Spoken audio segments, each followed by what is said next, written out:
Je vous salue tous dans le nom précieux de notre Seigneur Jésus-Christ. Je suis très content de vous retrouver. Bon mois de juillet à chacun d'entre vous. Beaucoup de bénédictions. Que la grâce de Dieu demeure sur la vie de chacun d'entre vous. Vous m'avez beaucoup manqué. Depuis le jeudi, le samedi où nous avons partagé la Sainte Seine, on ne s'est pas vu. Et puis, avant-hier, mardi, je n'ai pas eu de réception. Donc, ça fait qu'on ne s'est pas vraiment vu. Je n'ai vu personne. Je salue tous ceux qui sont connectés. Depuis 20h13, on a dit qu'on commençait à 20h30. Comme il y a des commentaires, on a commencé un peu plus tôt, à 20h13. Le groupe était ouvert et les images ont commencé à être partagées. Que Dieu vous bénisse. Depuis le lundi soir, je suis en voyage. J'ai fait beaucoup de voyages. Lundi, j'ai tourné, je suis venu. Mardi, également, j'ai tourné lundi, mardi. On a voyagé, on a fait toute la zone lagunaire. Vous voyez, les villes derrière Boisseau, de ce côté aussi, Maféré, ainsi de suite, pour aller prier pour des personnes. Et puis, depuis hier, nous avons attaqué l'Est du pays. On a commencé tout près ici, dans la zone des Atiers. Là, ensuite, nous avons été du côté vers Daoukro, du côté de Bongouanou, Mbato, du côté d'Aniblekro et du côté d'Abengrou. Ce n'est pas les villes, on passe par des villes, mais c'est dans des petits villages. Nous sommes allés pour prier en fonction des cas des personnes. Donc, il fallait partir. Vous savez, souvent, il faut parler à la terre. Il faut parler à la terre. Je dis merci à mes fils spirituels, les hommes de Dieu qui m'accompagnent chaque jour dans ce genre de mission. Les pasteurs Seka, pasteur Yash, pasteur Richard. Que Dieu les bénisse. Pasteur Yash, c'est un homme de Dieu, très talentueux. Dieu est avec lui. Il fait beaucoup de vidéos sur TikTok où il a mis son nom. Comme toujours d'ailleurs, il a mis son numéro. Et puis quand les gens le contactent, il donne son Facebook et puis il se présente. Il leur demande même souvent de faire des appels vidéo pour qu'ils voient son visage et on le voit. Il parle. C'est un homme de Dieu. C'est un de mes fils qui est dans la vérité. Il n'est pas dans l'usurpation. On a été dans ces endroits-là pour prier. C'est très important. Vous savez, il y a des personnes de façon spécifique. Lorsqu'on est en train de parler, Dieu me permet de dire il faut qu'il y ait des prières sur leur terre. Mais de toutes les façons, même si le prophète ne t'a pas dit, dans la vie d'une personne, il est important un jour que ton père spirituel, qu'un prophète aille sur tes terres d'origine pour parler, pour faire des actions, des libations pour toi. C'est important parce que parler à la terre, à tes terres d'origine, va te permettre d'être béni. Même Jésus, il a fait cela. La Bible dit, il s'est rendu à Nazareth et il a proclamé pendant qu'il était sur les terres de Nazareth. Il a pris une portion de la parole dite par le prophète Ésaïe. Quand il a fini de lire, il a dit, aujourd'hui, cette parole s'est accomplie. Puis il s'est assis. Les gens s'attendaient à une grande prédication. Mais lui, il était retourné à Nazareth où il a grandi. La Bible souligne où il avait été élevé. Et il a proclamé la parole et dit, cette parole s'accomplit aujourd'hui. Donc, il est important qu'on parle à la terre lorsque nous faisons nos prières, mais il est important que l'homme de Dieu aille parler à tes terres. C'est pourquoi ce genre de mission, je fais toujours, je suis là, je fais avec mes filles, ils sont en formation. Il y en a qui savent déjà très bien comment faire les choses, mais j'aime être là parce que je suis passionné par l'œuvre. Donc, à peine arrivé, rapidement, et puis on a commencé. Il est important de parler à la terre. Quelqu'un a dit, come on. Est-ce que je peux commencer à donner un secret? J'ai entendu certaines personnes dire qu'on ne parle pas à la terre. Il faut parler à la terre. Quand tu parles à la terre, cela provoque des bénédictions. J'ai plein d'enseignements dessus. Et c'est une bonne chose. L'un des secrets qui fait la bénédiction de la Côte d'Ivoire, ce qui fait que la Côte d'Ivoire est bénie. Quand on fait nos choses, on est béni. C'est parce que les Ivoiriens, dans leur ensemble, nous avons pris l'habitude de parler à la terre. Nos parents qui ont constitué notre pays nous ont imposé de parler à la terre. Et donc, quand on parle à la terre d'un pays, le pays réussit. J'ai entendu des gens dire non, c'est une doctrine bizarre, c'est une doctrine de démon, on ne parle pas à la terre. Je dis aux Ivoiriens, ne dites pas cette phrase-là. Si vous dites parler à la terre est une doctrine démoniaque, c'est que tous les Ivoiriens sont des démoniaques. Parce qu'on nous a obligés à parler à notre terre. Comment?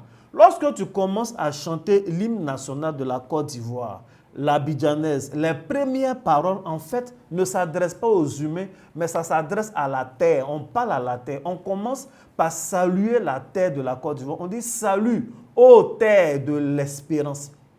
Donc, depuis les années 60, tous les Ivoiriens se rassemblent pour saluer d'abord la terre de la Côte d'Ivoire. C'est pourquoi notre pays-là est béni. Parce que nous, les Ivoiriens, on parle à la terre. On s'adresse à la terre d'abord dans notre hymne, avant même de parler des filles ivoiriennes. Vous voyez, donc ça influence. Je veux donner un secret à un homme d'affaires, à une personne qui a investi, surtout dans une école. Si tu veux que les choses marchent, au-delà du bon encadrement et tout ça, il faut intégrer, ce n'est pas une perte du temps. Chanter l'hymne national dans son établissement, surtout en Côte d'Ivoire ici, ce n'est pas une perte de temps. Tu peux choisir les lundis, tu peux choisir les vendredis, tu fais ton programme comme tu veux, mais rassemble les élèves là et qu'ils chantent l'abidjanaise, surtout en disant « Salut aux terres de l'espérance ». Ton école va marcher et les gens qui sont issus de cette école-là vont réussir dans la vie. Parce que tu leur as imposé de façon subtile à parler à la terre. Ce n'est pas étonnant parce que c'est un homme de Dieu qui a écrit notre hymne national.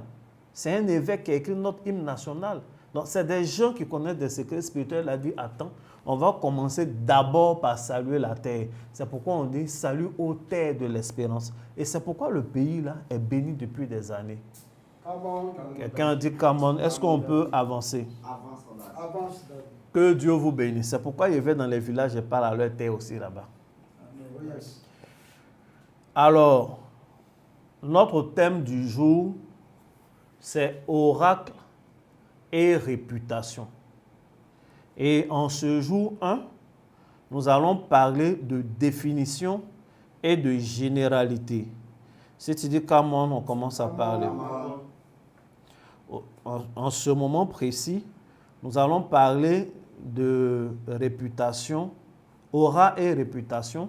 Et en ce jour 1, nous parlerons des définitions et des généralités. Il y a un ou deux mots que nous allons, deux ou trois mots qu'on va définir. Et à partir de là, ça va te permettre de comprendre tout ce que nous allons dire. Donc, si tu as manqué ce jour 1, après qu'on sera en train de parler, ça sera un peu compliqué que tu suives. On va essayer de voir si c'est possible, on va mettre sur YouTube. Mais si tu es connecté, reste connecté jusqu'à la fin. Ne manque pas une seule virgule. Prends ton calepin, prends ton bic et puis prends note. Si après tu as des questions, tu pourras poser tes questions. Il faut dire Amen. Amen.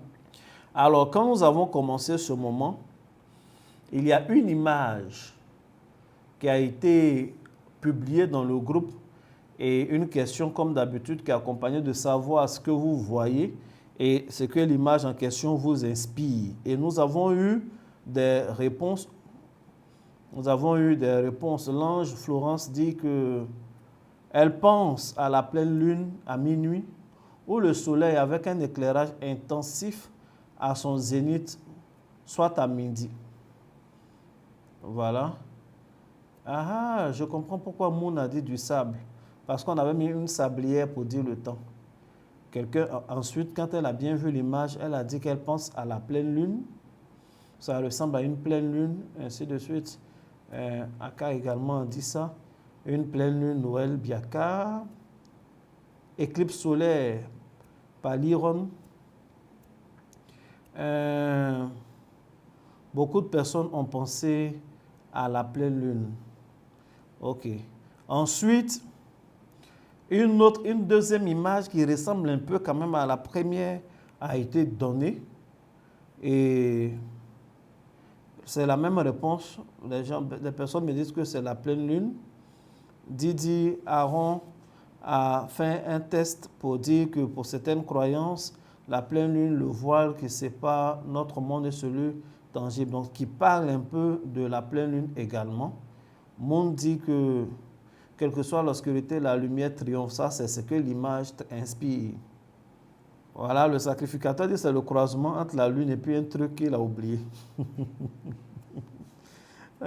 Ainsi de suite. Effectivement, mon fils Aki, ce soir, je vais vous enseigner des mystères. Et on dit que c'est l'éclipse solaire, ainsi de suite. Donc, c'est à peu près la même chose que tout le monde dit en ce qui concerne ces deux premières images. Ensuite, une seconde image est donnée. Qu'est-ce que vous voyez? L'homme de Dieu au Cameroun dit que c'est une gare bondée de monde. Une troisième image a été envoyée tout de suite, une quatrième. Pourquoi on aille vite? Didier Aaron a dit que la troisième image, c'est un rayonnement thermique du corps. Et aussi que l'autre image, ce sont des états de personnes et les ondes, ainsi de suite. Une station de métro, la Chantre Jodesti, une station de métro, elle a été prise avec infrarouge. Elle représente la chaleur corporelle de l'homme, ainsi de suite. Et la dernière image, on dit que ce sont des couleurs des auras, ainsi de suite. El Jiré aussi avait dit que c'était une image spectrale à l'infrarouge. Que Dieu vous bénisse abondamment. Logiquement, quand on a fini de parler de ces images-là, je pense que l'enseignement en question est terminé. Donc, il faut que je vous donne les réponses. Sur les deux premières images, tout le monde a flashé. Vous avez flashé même. Tous ceux qui ont parlé n'ont pas trouvé. Ceux qui n'ont pas parlé, quand je vais dire la réponse, ils vont dire, voilà, c'est ça qui était dans mon cœur, je voulais dire. Tu n'as pas dit, non, ça ne compte pas. En fait, les deux premières images sont des photos d'étoiles. Ce sont des étoiles. Ce n'est pas la lune. La première image, c'est l'étoile polaire. C'est une photo prise par les techniques des astronautes. C'est une étoile.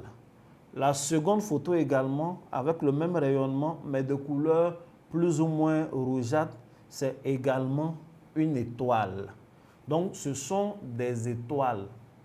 Les deux premières images sont des étoiles. En général, les photos que nous voyons des étoiles, les représentations que nous avons, on fait, comment on appelle, vous voyez les étoiles comme ça, avec des branches. En fait, c'est schématique. C'est le rayonnement. Sinon, l'étoile est en général comme un globe aussi. Comme un globe. Et puis, c'est comme ça. Donc, c'est quand on voit de loin, en brillant, son scintillement là, qui fait ses branches. Parce que ça brille dans tous les sens. Donc, ce sont des étoiles. Effectivement, poteau. Maintenant, ce que je voulais faire remarquer, c'est que les deux sont des étoiles. Elles sont rondes, cependant, elles n'ont pas la même couleur. Et si vous voyez les photos, les deux photos ne sont pas très nettes. Ce n'est pas un problème de qualité de photo, mais c'est parce que l'étoile émet dans son atmosphère, il y a de la lumière. Il y a de la lumière.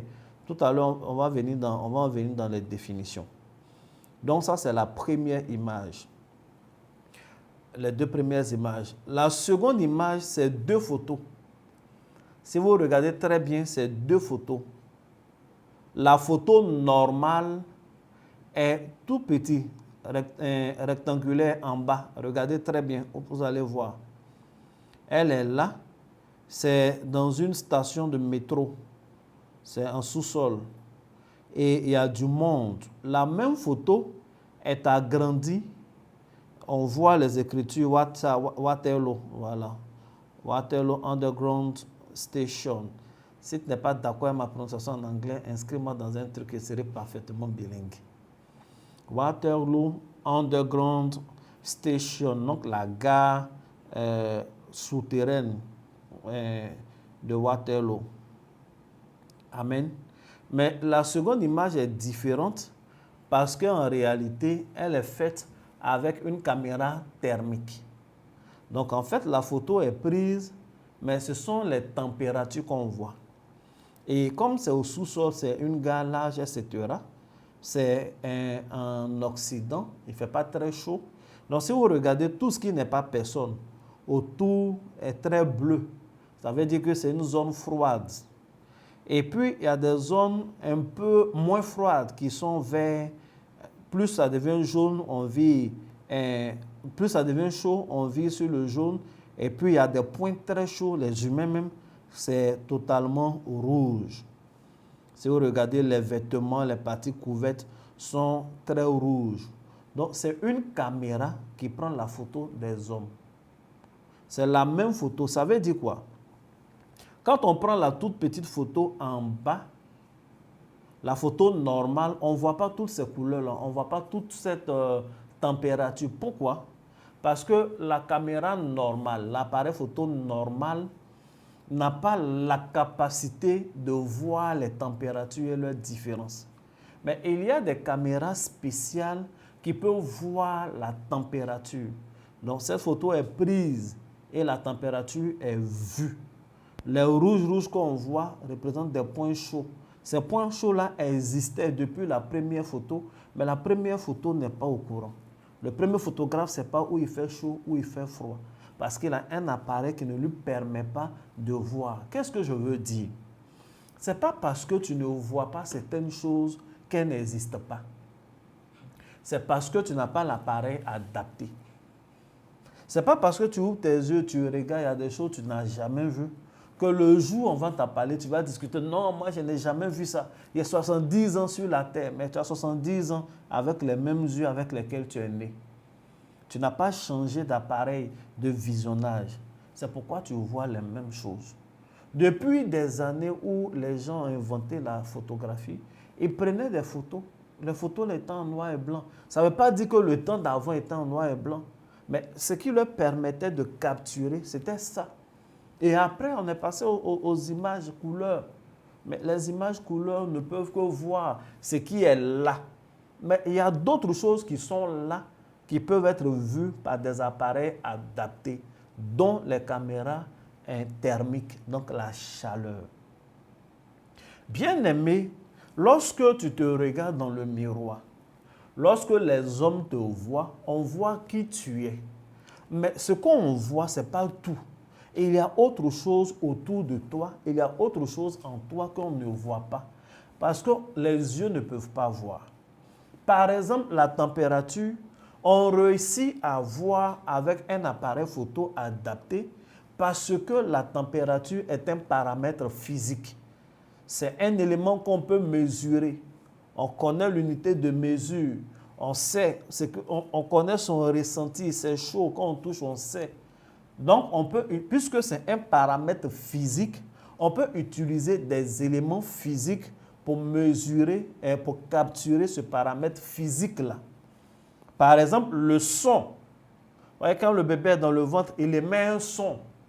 Il y a un son, il y a des parois. Quand on fait l'échographie, c'est le son-là qui est capturé de cette façon.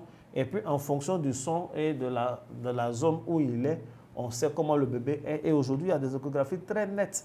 Tu n'as pas besoin d'un spécialiste. Quand tu regardes, toi-même, tu vois le bébé en train de bouger sur ton échographie, sur l'écran, pendant même que l'examen est fait. Donc, comme le son est un paramètre physique qu'on peut mesurer, alors on peut le représenter, on peut le capturer aussi. Voici pourquoi on voit. Cependant, les humains que nous sommes, l'homme que tu es, la femme que tu es, n'est pas seulement physique. Tu es aussi spirituel. Tu es un homme intérieur. Il y a quelque chose de toi qui est spirituel. Donc, en même temps que ton corps qui est physique émet une émanation physique qui est par exemple la chaleur qu'on peut capturer, il faut savoir que ton homme intérieur, ton âme, l'esprit qui est en toi émane aussi autre chose, mais qui n'est pas de la chaleur, mais qui est autre chose, c'est une émanation, un genre d'effluve. C'est ce qu'on appelle son aura. On n'a pas besoin de prendre la Bible pour lire où est le mot aura qui est écrit. Mais on a besoin de comprendre les principes de la Bible pour savoir que l'aura existe. Ce que tu dégages, c'est ça qu'on appelle l'aura. Mais je vais revenir sur les définitions. On va définir 3 mots pour ceux qui prennent note. Aujourd'hui, c'est définition et généralité. Donc, dans les définitions, je fais des commentaires. C'est les commentaires là qui sont les généralités en même temps. Il faut vraiment bien suivre. C'est important. Quand moi je donne les enseignements, je prie toujours, je dis à Dieu de m'aider. J'essaie de donner des enseignements de vie. Des choses que si tu connais, c'est la vie. Si tu pratiques, c'est la vie. Tu vas t'en sortir. Ce n'est pas du one-man show le jeudi. Écoute bien, prends note. Ça te donne un bagage spirituel. Ce genre d'enseignement-là, c'est des séminaires et des séminaires. C'est des écoles chères. À l'avenir, si Dieu nous oriente dans ce sens-là, on fera des écoles. Ça sera plus pour l'enseignement théorique et la pratique. Mais il faut que tu comprennes ce que je t'enseigne déjà. Les définitions. Définition dans le dictionnaire français. J'ai cherché à savoir une étoile, c'est quoi? Voici la définition qu'on donne.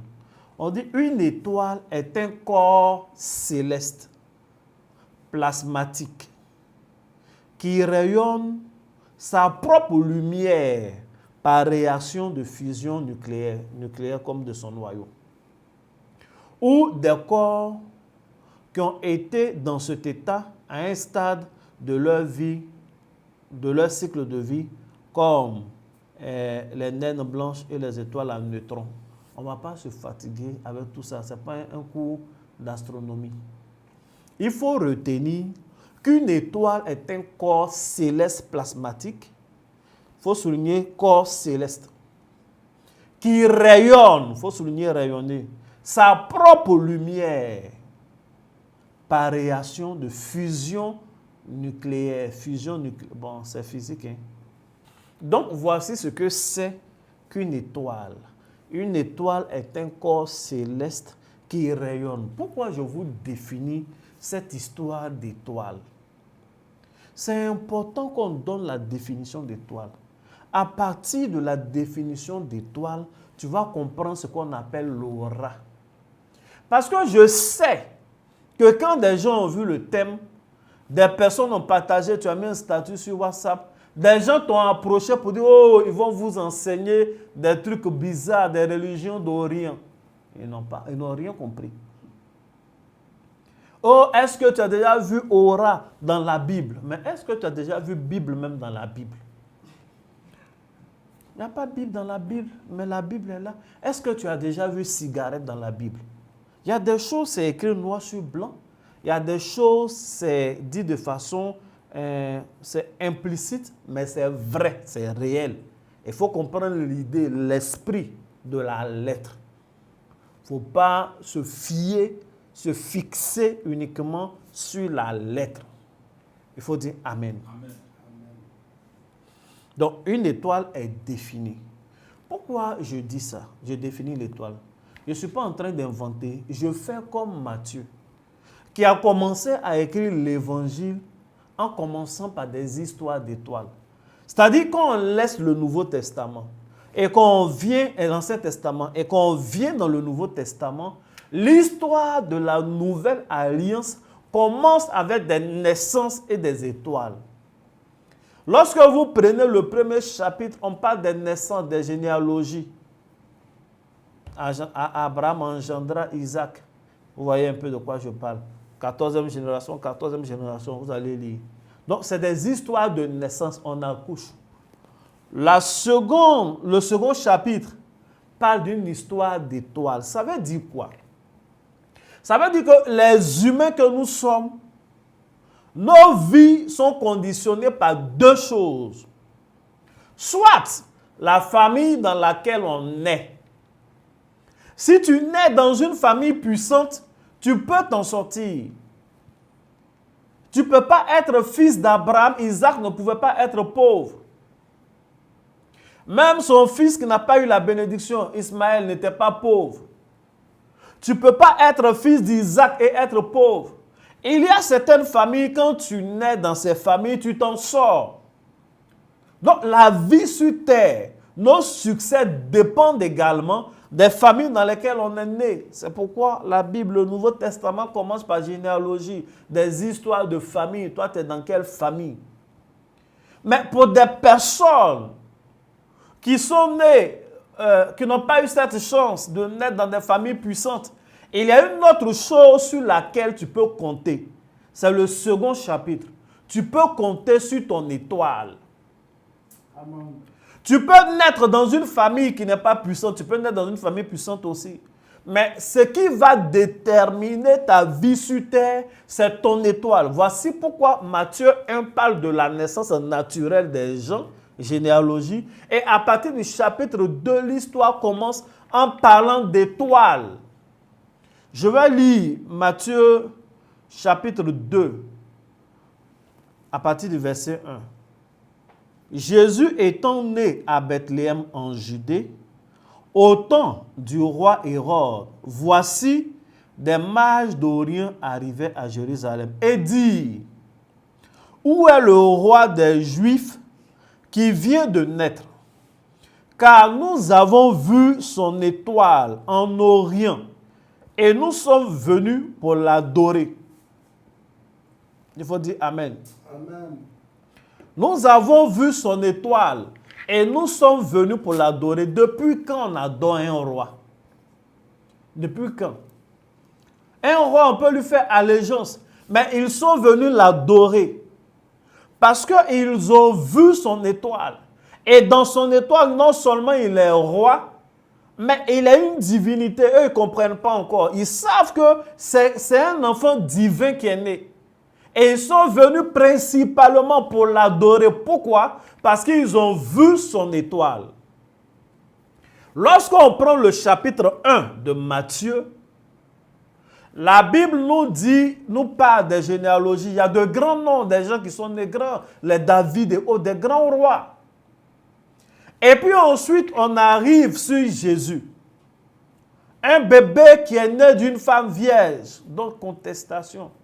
Et d'un monsieur qui est charpentier, Joseph. Il n'est pas roi, il n'est pas prince. Une famille modeste. Il naît dans une zone bizarre. Plus tard même, il va grandir dans un pays qui n'est, à Nazareth, qui n'est pas la capitale. Donc, Jésus n'est pas né dans l'or. Il n'est pas né dans le diamant. Mais il est né avec une étoile importante. Pour ceux qui n'ont personne sur qui compter, comptez sur Dieu. Mais Dieu vous a déjà donné de la provision dans votre étoile. C'est la première fois de l'humanité où les gens viennent saluer un enfant qui est né alors qu'ils ne connaissent pas les parents. En général, lorsqu'on va voir un bébé, c'est qu'on connaît la femme ou on connaît l'homme. On est dans la famille, c'est un collègue, une collègue, ainsi de suite. Mais cette fois-ci, ils ne connaissent pas Jésus. Ils ne connaissent même pas les habitudes du peuple juif. Mais ils ont vu l'étoile d'une personne et ils sont venus l'adorer. Cela veut dire quoi? Qu'ils savaient à travers son étoile qui il était.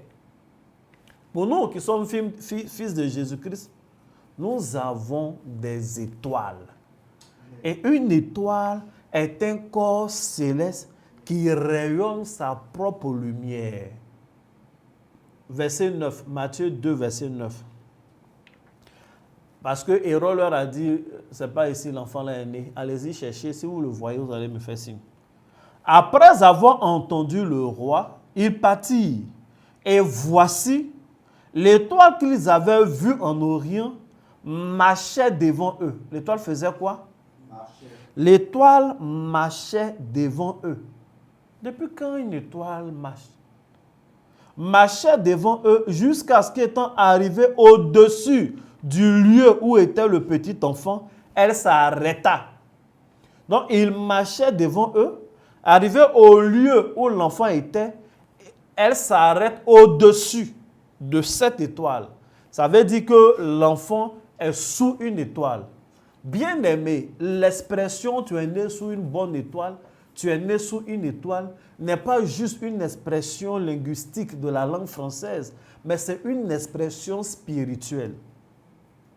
En fait, c'est l'étoile qui a attiré les bienfaiteurs depuis l'Orient et elle est revenue à sa place, c'est-à-dire au-dessus de l'enfant qui est né. En vérité, lorsqu'on naît, nous avons nos étoiles, nous sommes des étoiles.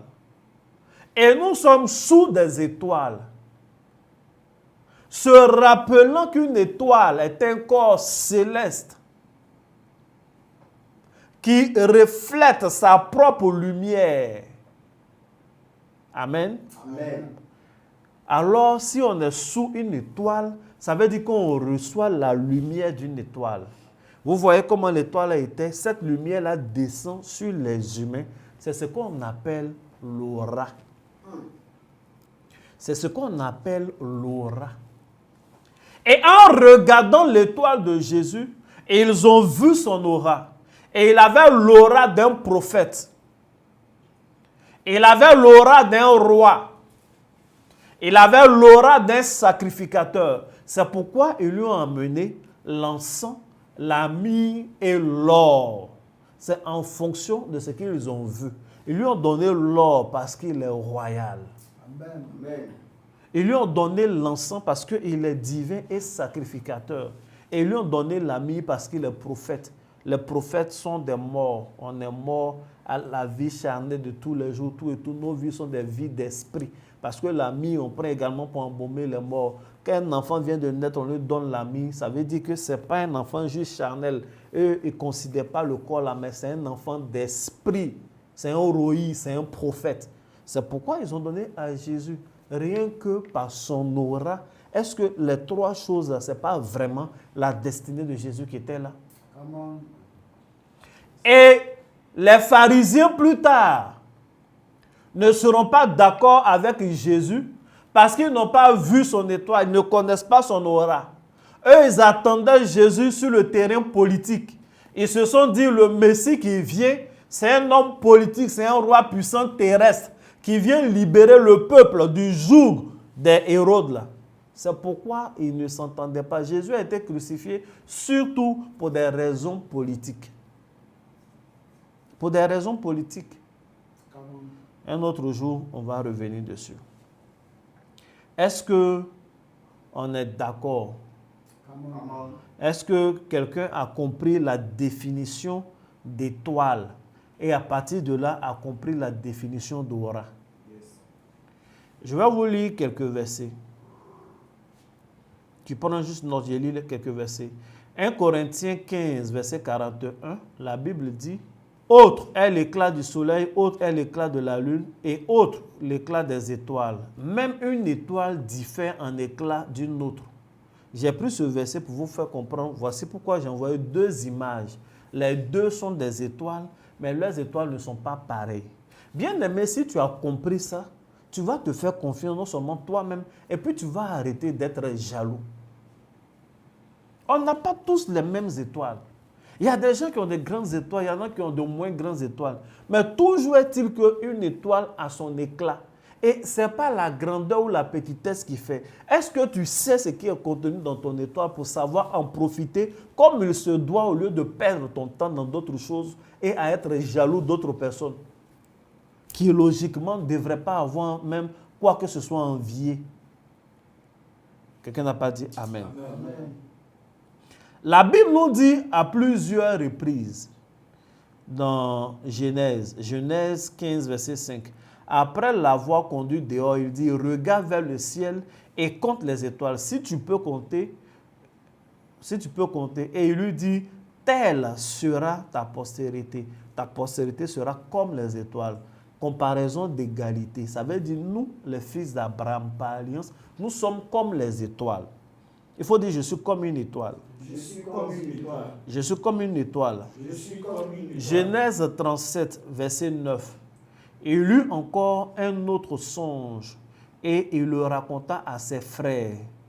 Ça, c'est Joseph. Il dit, j'ai eu encore un songe et voici le soleil, la lune et 11 étoiles se prosternaient devant moi. Tu vois, nous sommes des étoiles. Nous sommes des étoiles. Il dit, je te bénirai, Genèse 22, verset 17, je te bénirai et je multiplierai ta postérité comme les étoiles du ciel. Amen. Amen. Donc, nous sommes des étoiles. Il faut dire, je suis une étoile. Je suis une étoile. Mais c'est quoi une étoile? Une étoile est un corps céleste plasmatique qui rayonne sa propre lumière par réaction de fusion nucléaire. Quand on dit nucléaire, c'est le noyau. Donc, si tu es vraiment une étoile, c'est qu'il y a un noyau en toi qui connaît des réactions et le résultat de ces réactions, c'est un rayonnement d'une certaine lumière. Quand Dieu a créé les choses, il a créé chaque chose en laissant sa sémence en lui. Une sémence qui va avec la terre, etc. Avant de créer l'homme, il s'est parlé à lui-même. Donc, la sémence qui est en l'homme, c'est le souffle que Dieu a mis en lui. Donc, nous avons en nous un noyau divin, qui est ton esprit, qui est ton vrai toi-même. Et c'est ça qui est ton noyau. Ce noyau-là connaît des réactions à l'intérieur de toi. Et cette réaction a pour résultat, en fonction de la nature, de la portion que Dieu t'a donnée, de manifester un rayonnement, une lumière autour de toi. Les yeux charnels ne voient pas, les caméras thermiques ne voient pas, mais les yeux spirituels voient. Ça y est, autour de toi, c'est ce qu'on appelle l'aura. Tu ne peux pas être une étoile et ne pas avoir ton aura. Quelqu'un a dit Amen. Amen. Est-ce qu'on avance? Est-ce qu'on avance? Amen. Donc, j'étais en train de définir une étoile, mais j'ai vite fait de faire, comme on appelle, on dit un parallèle ou une parallèle. En tout cas, j'ai mis un parallèle avec l'aura. Parce qu'en fait, l'aura que nous avons est la conséquence de ce que non seulement nous sommes des étoiles, mais comme Jésus, une étoile s'est arrêtée au-dessus de nous et nous recevons d'elle aussi une lumière. Donc, on est des lumières. C'est pourquoi on doit briller. Il faut que tu brilles. Amen. Mon objectif, c'est de te faire, à terme, c'est pour que ton aura soit pur, bien lavé, pour que tu domines sur cette terre et qu'à ta mort, tu retournes au Père Céleste dans le salut éternel. Pour dire Amen. Amen. Donc, je vais lire la définition d'aura. Ça va aller vite, puisque j'ai déjà mis en parallèle. Dans le dictionnaire, on dit l'aura est une atmosphère qui entoure. Vous voyez un peu, c'est pareil. C'est une atmosphère qui entoure ou semble entourer un être. C'est une émanation. L'aura est l'émanation qui provient d'une personne.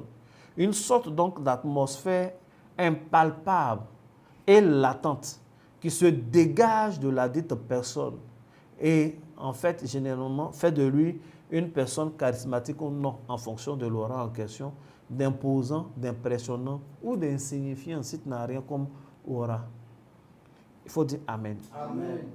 Souvent, on n'a pas besoin d'avoir les yeux spirituels, mais ça se voit. Les filles, elles aiment bien ça. Mais il a un petit quelque chose là. Il dégage quelque chose. Tu ne sais pas, mais il dégage quelque chose. Souvent, même le gars n'est même pas beau. Mais il dégage un truc. Il a un certain charisme en lui. C'est ça qui est l'aura. C'est la manifestation de la lumière qui est en lui, qui le rayonne. C'est ça qui lui donne ce charisme-là. Et l'aura a des ennemis, ainsi de suite. Mais on va voir ça plus tard. Si vous avez remarqué, en général, les gens qui sont en salle de gym, souvent le gars, il n'est pas beau. Physiquement, son visage, c'est bizarre. Mais il fait du sport. Il est bien musclé, ainsi de suite, plein de tablettes.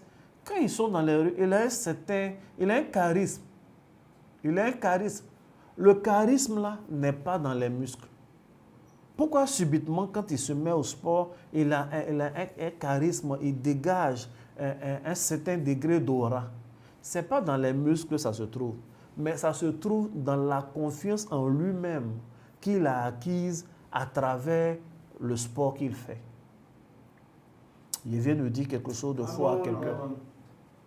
En fait, c'est la confiance désormais qu'il a en lui-même qui fait qu'il laisse jaillir de lui ce rayonnement-là. Donc, son visage n'a pas changé. Si sa bouche était tordue, c'est toujours tordu.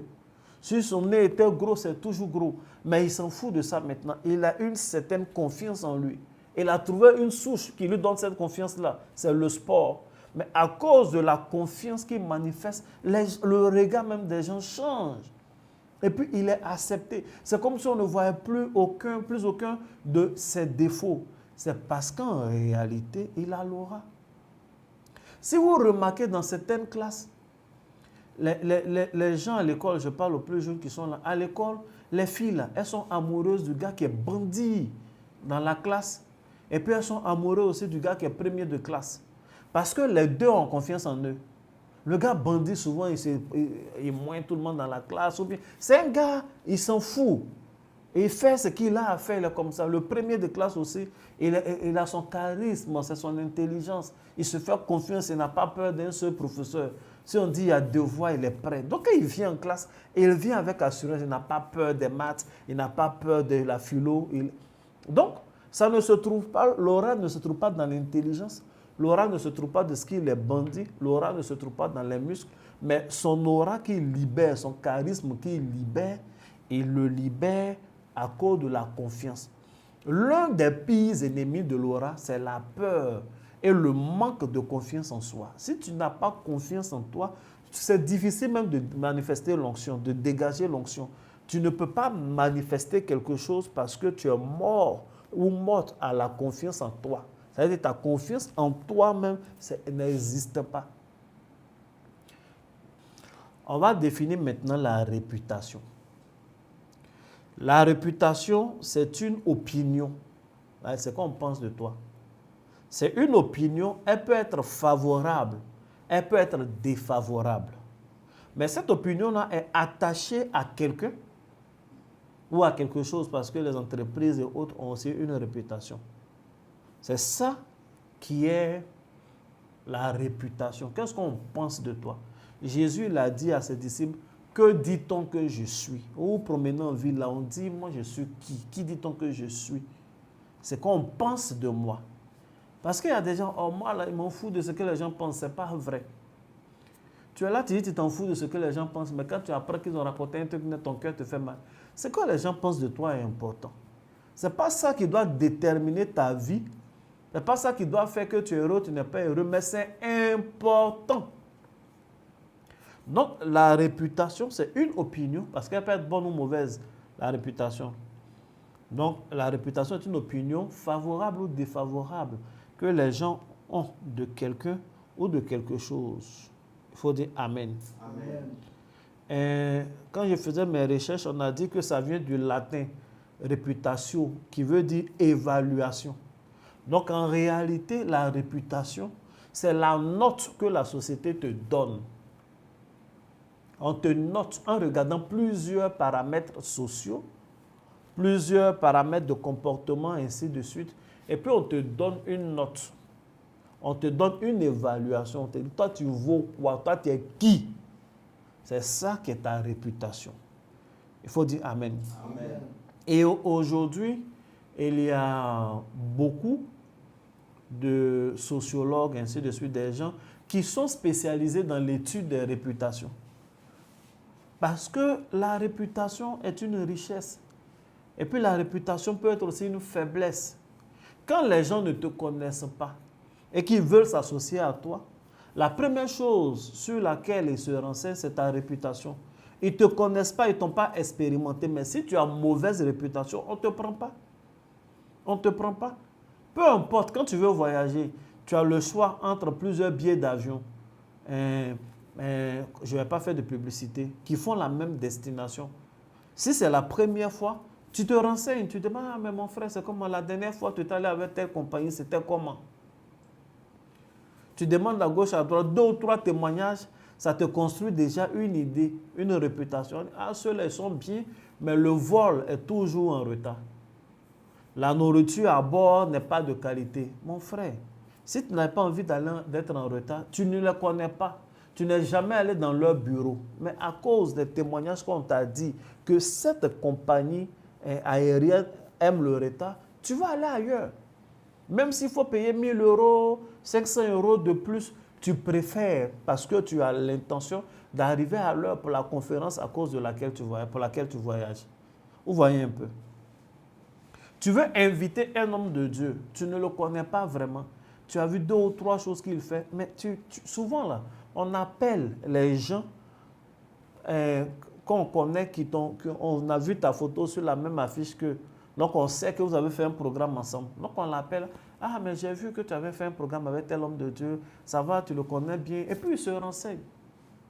Une personne peut ne pas t'aimer, mais 3, 4 personnes, 5 personnes qui rendent un témoignage, leur opinion là, ça constitue une réputation. Ça peut t'ouvrir des portes, ça peut te fermer des portes. La réputation est importante. J'ai lu quelque part que la réputation même est la chose la plus importante, primordiale, capitale pour un entrepreneur. Ta réputation personnelle, la réputation de ton entreprise doit être bonne si tu veux une clientèle. Il faut dire Amen. Amen. Il y a certaines choses que tu dois savoir sur la réputation. C'est que la réputation, 2 choses principales, elle est provisoire. Aucune réputation n'est éternelle. Aucune réputation n'est éternelle. Parce que l'opinion qu'on a de toi aujourd'hui peut changer si tu changes. Parce que l'homme peut commencer bien et mal finir. L'homme peut commencer bien avec de bons paramètres, tout au vert, et à un moment donné, tout gâter.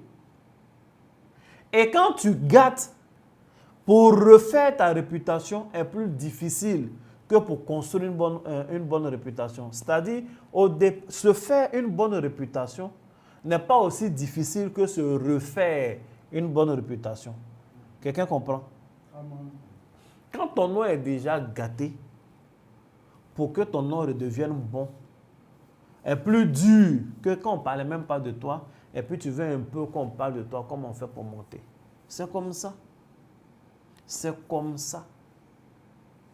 Si tu as déjà fait une bourde sur les réseaux sociaux, 50 ans après, souvent tu mets une vidéo, on commente, ah mais ce n'est pas le gars là qui a dit qu'il va faire ceci, il va faire cela. Un truc qui s'est passé en 1800. Souvent tu as eu le temps d'expliquer ce que tu voulais dire. Tu as mis les points sur les i, quelques personnes ont entendu, ils ne vont pas parler de ton explication. On va te rappeler les choses de 1800. La réputation, pour la bâtir, c'est dur. Mais il faut savoir qu'elle est provisoire. Donc, c'est quelque chose dont on prend soin au jour le jour. C'est dur. C'est pourquoi les gens qui gâtent la réputation des autres sont des sorciers les plus méchants. Il y en a qui décident de gâter ta réputation. Et comme ça, c'est son travail. Pour rien, tu ne lui as rien fait de mal. Ou pour une petite mésentente, ou pour d'autres orientations. Il décide de gâter ta réputation, mais il est méchant.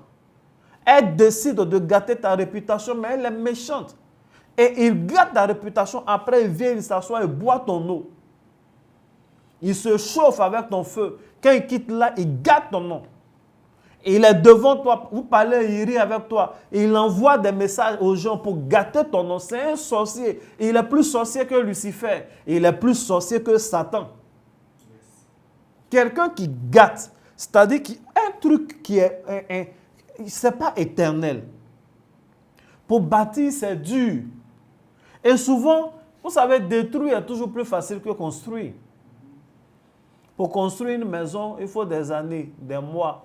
Mais pour détruire une maison, c'est aussi simple que ça. Souvent, je vois des gens les démolisseurs, ils mettent des bombes, un immeuble s'écroule en quelques secondes. Mais il n'y a pas d'anti-bombe qui peut bâtir un immeuble en quelques secondes. Donc, celui qui veut gâter ta réputation, il ne faut pas t'amuser avec ça. C'est vrai, il faut faire de telle sorte que tu ne te retrouves pas dans les choses qu'on dit. Mais je voudrais dire à toutes les personnes qui font des diffamations, vous êtes des sorciers. Dans la vie, que ce soit dans le ministère, que ce soit au travail, il y a des gens, c'est leur spécialité. Il y a des gens, c'est leur spécialité. Vous êtes dans la même entreprise, il va gâter ton nom. Il y a des gens qui sont capables, bien sûr, je parle à un politicien. Pour les gens qui sont des politiciens ou des directeurs de grands trucs, on paye même souvent des journalistes pour qu'ils écrivent de faux articles dans le but de salir la réputation des autres. Le journaliste qui fait ça, c'est un sorcier. Il est le fils spirituel de Satan. Celui qui paye le journaliste pour qu'il fasse ça, il est le père de Satan. Ça veut dire que le père du mensonge pour faire du mal aux autres. Ce n'est pas du jeu. Donc je reviens, on va rentrer dans les... On va développer. On va bien développer. Vous n'êtes pas sûr qu'on va développer? On va développer. Donc une réputation est provisoire. Aucune réputation n'est éternelle. Je le dis, afin que personne ne dise, je me suis déjà fait une bonne réputation, donc ça va. Ta bonne réputation peut s'écrouler en un seul jour. Il y a un monsieur qui avait une bonne réputation, DSK, Dominique Strauss-Kahn. Tout était OK pour qu'il soit le président de la République française. Moi, j'ai vu ces débats avec Sarkozy. Sarkozy ne tenait pas. Et il a fallu qu'une femme sorte quelque part là-bas, une femme de ménage, pour dire le monsieur a eu des relations intimes avec elle. Ils ont fait sortir il est 22 heures, il n'y a pas d'enfant. Ils ont fait sortir un préservatif. Ils ont pris la photo, on dit c'est son préservatif. C'est sa sémence qui est à l'intérieur. Et ça veut dire que tu prends ton journal un matin, tu vois un préservatif, tu vois qu'il est à l'intérieur, comment on appelle, une sémence, et puis on te dit, c'est la sémence de Dominique Strauss-Kahn. Le gars que tu avais l'habitude de voir en veste, tout et tout, tu vois le préservatif qu'il vient de porter, qu'il a enlevé. Il n'a même pas pu être candidat. Ça l'a détruit. Les gens ont oublié que c'est un grand technicien, il est capable de redresser l'État, il va venir, il n'y aura plus de récession, les salaires vont augmenter, il a une manière de gérer avec les impôts, les Français ont besoin de lui, les mêmes Français ont dit on ne veut plus de lui. On ne veut même pas qu'il soit candidat. Il n'a pas été candidat. Il a géré comme il pouvait, il est sorti par la petite porte. Et il a pris combien d'années pour se bâtir la réputation qu'il avait? Une seule photo a détruit cette réputation. Aucune réputation n'est éternelle. Il faut savoir que toute réputation est provisoire. Quel que soit le milieu, quel que soit le domaine, homme de Dieu, homme politique, homme d'affaires, en famille, toute réputation est provisoire. Si tu le sais, tu sauras que bâtir sa réputation, la préserver, est une histoire de tous les jours. Chaque jour, tu dois y penser parce qu'elle te nourrit, elle te fait, elle te donne de manifester ton aura. Il faut dire Amen. Amen. Deuxième chose en ce qui concerne la réputation, deuxième et dernière chose dont je vais parler aujourd'hui, c'est que la réputation, elle n'est pas universelle. La réputation est localisée. Ça veut dire quoi? Ce qu'on pense de toi en famille n'est pas forcément ce qu'on pense de toi sur la place publique. Ce qu'on pense de toi à l'église, ce n'est pas ce qu'on pense de toi, comment on appelle, à la maison. Quand tu es à l'église, tout le monde t'acclame. Mais en famille, les gens te regardent et puis ils sont dessus de toi. Et lui là aussi, c'est homme de Dieu. Un homme, il ne rend jamais visite à sa famille. Même 10 francs de sa famille, il n'a pas. Les gens meurent dans la famille, tu n'as jamais parti là-bas.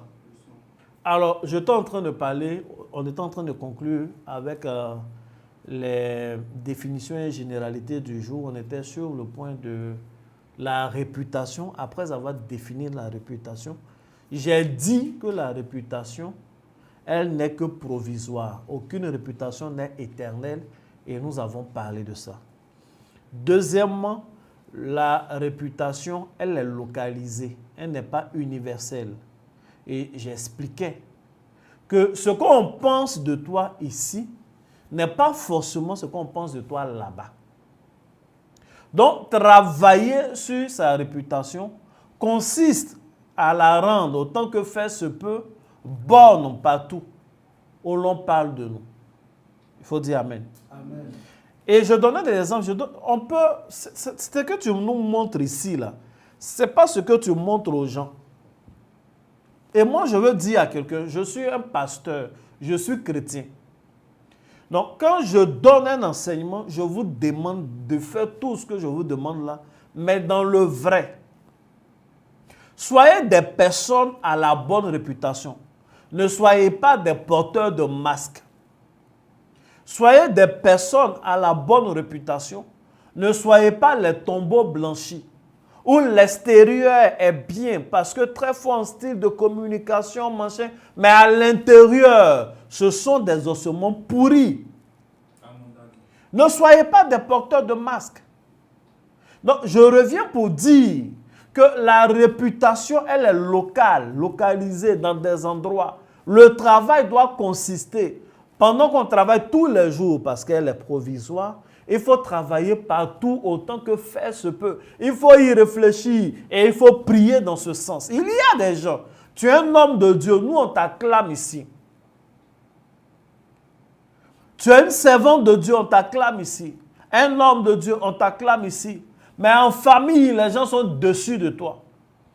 À cause de toi, personne ne veut donner sa vie à Jésus.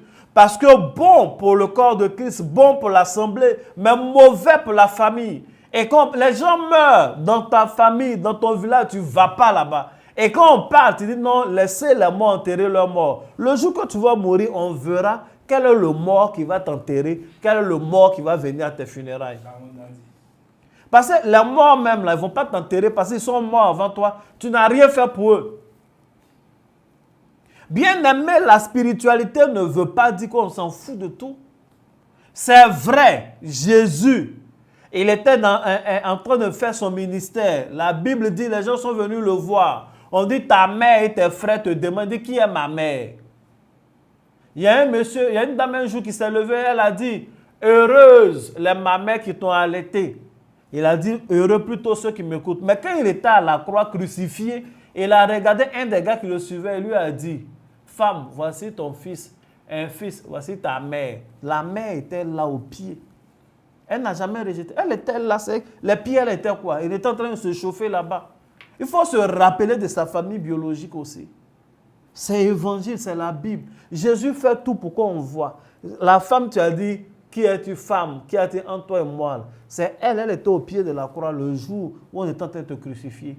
Pierre, tu as dit, tu es Pierre, sur toi et bâtirai mon église. Pierre était assis dans la cour des gens qui t'ont crucifié. Il faut y réfléchir. Il faut y réfléchir.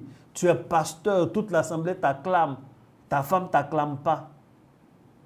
Tu es servante de Dieu, tu as bonne réputation, alléluia. Mais à la maison, tu fais parler ton mari son nom. Ton mari a ulcère. La réputation n'est pas universelle. Donc, il faut travailler partout. C'est un travail de longue haleine et c'est un travail au champ large. Voici ce dont je voulais parler aujourd'hui en termes de définition générale. La réputation et l'aura sont les mêmes choses. La réputation, elle est mesurable, appréciable par tout le monde. Et l'aura, c'est notre réputation sur le plan spirituel. Qui tu es? Qu'est-ce qui émane de toi? Quelle est l'odeur qui dégage de toi? Quelle est la couleur que tu dégages? Tu es sous quel genre d'étoile? Est-ce que ton étoile est salie? Est-ce que ton étoile est assombrie? Est-ce que ton étoile a pâli? C'est de tout ça qu'on va parler pendant ce mois. Je vous ai dit, l'enseignement a deux axes. Il y a l'axe purement mystique. Je vais vous montrer comment on fait pour dégager quelque chose de bon. Au-delà de se faire confiance, au-delà de vaincre la peur, il y a des choses qu'on fait pour rendre son aura puissante. Est-ce que vous savez qu'une étoile peut s'éteindre? Une étoile peut mourir. C'est comme ça, une étoile peut briller de 1000 feux. Une étoile peut briller de 1000 feux. Une étoile peut marcher. L'étoile que tu es peut arrêter d'avoir des réactions internes, des réactions nucléaires. Il faut que tes réactions nucléaires reprennent. Il faut que ta lumière jaillisse à nouveau. Et pour ça, là, ce n'est pas Ribaba seulement. Ribaba compte. Ce n'est pas prier au nom de Jésus seulement, ça compte. Mais c'est poser des actions qui sont le mode de vie des étoiles. Faire de sorte que tu profites de cette lumière qui est en toi. C'est de ça qu'on va parler. On va parler d'encens, on va parler d'odeur, on va parler de code, on va parler de prière sérieuse. On va parler aussi de réputation. Vous savez, je vais terminer par là. Pourquoi il faut travailler sur sa réputation? Et pourquoi les tueurs de réputation, les salisseurs de réputation sont méchants? Pourquoi ils sont sorciers? Parce que ta réputation se bâtit dans le temps, non, ça prend en compte le passé. Ça te sert aujourd'hui dans le présent et puis ça va te servir dans l'avenir. Donc quand des gens savent ça et quand même ils décident de s'attaquer à ta réputation, ça veut dire quoi? Ça veut dire qu'il veut gâcher ton histoire. Qui tu es là, il veut gâcher. Il veut te faire souffrir maintenant même. Et puis il veut hypothéquer ton avenir. Ce n'est pas te tuer qui est là. On est sur les réseaux sociaux, maintenant on dit que ce n'est pas te dire qui est là. C'est pour créer une cessation de vie. Ça au moins ça passe. Une cessation de vie, il ne veut plus que tu vives. Elle ne veut plus que tu vives.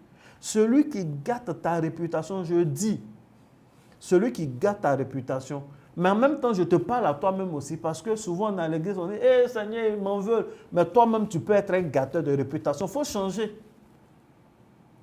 Quand tu es en train de gâter la réputation de quelqu'un, ça veut dire quoi? Son grenier, où il a stocké de la nourriture qu'il va manger, il va nourrir sa famille avec. Tu es en train de mettre du feu dans ce grenier-là. Tu es en train de gâter. C'est ça que tu es en train de faire, sorcier. C'est ça que tu es en train de faire. Tu gâtes son grenier. Deuxième chose que tu gâtes, son champ actuel, duquel il attend une récolte. Tu as mis du feu dedans, c'est ça que tu es en train de gâter aussi. Troisième chose que tu es en train de gâter, c'est la sémence qu'il a mis de côté. L'année prochaine, il va s'aimer encore, ça va lui donner quelque chose. Tu es en train de gâter. Ce n'est pas sorcellerie ça. Il faut faire attention.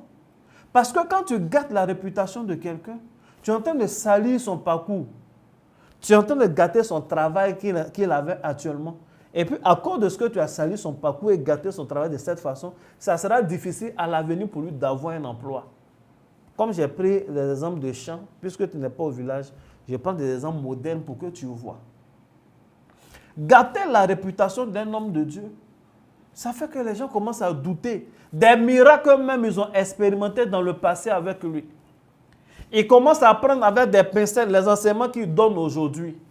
Et demain, ils ne vont plus prier avec. Non, tu gâtes le passé, le présent et l'avenir d'une personne. C'est de la sorcellerie au plus haut niveau. Ressaisissez-vous. Ressaisissez-vous. Et ça fait du mal à des humains. Pourquoi? Parce que sur la terre, là, il y a des humains que Dieu a prévus. Ils ont des problèmes déjà. Mais Dieu a prévu que ce soit ce pasteur-ci, aussi petit qu'il soit, que ce soit lui qui règle. Donc, quand les gens commencent à gâter sa réputation, ces gens l'entendent. Et à cause de ça, ils n'approchent plus le pasteur. Et le problème demeure. Et tous les gens ne peuvent pas l'aider. Parce que celui que Dieu a choisi pour l'aider, ils ont gâté sa réputation.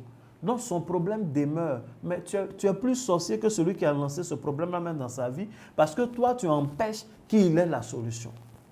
Bien-aimé, voici ce que j'ai voulu dire en termes de définition et généralité.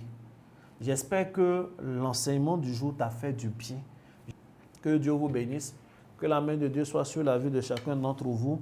Que Dieu lave ton aura. Que Dieu te donne une bonne réputation dès maintenant au nom de Jésus-Christ. Amen. Amen. Donc, tu es béni. Tu peux faire ton offrande sur les différents numéros. Shalom. À demain, à samedi et puis à jeudi.